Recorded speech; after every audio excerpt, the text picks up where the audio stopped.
In this episode, we are going to look at a disciple of Guru Rinpoche known as Sokpo Pelgi Yeshi, who was also known as Sokpo Lapel. He was a direct disciple of both Guru Rinpoche and Nyak Jana Kumara, and then later became the teacher of Nupchen Sangye Yeshi.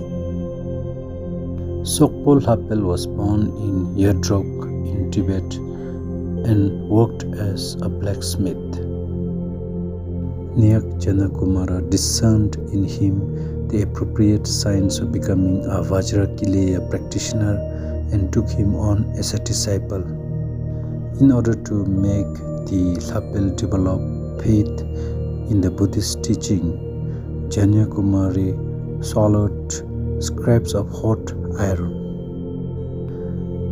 Lapel was truly amazed and offered Nyak all of his tools and became his disciple.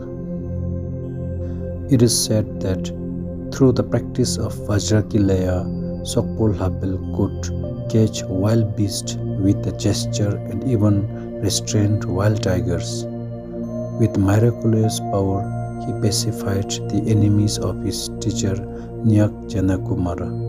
When Nyak was imprisoned by his villainous brother Nyak Keton, also known as Nyakmar,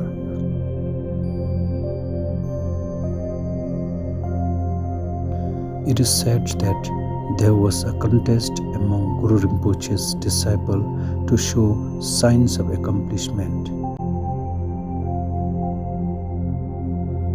With the mudra of the hook, the mantra of summoning and the power of his concentration, Sokpo Lapel caused a pregnant tigress to appear from the south.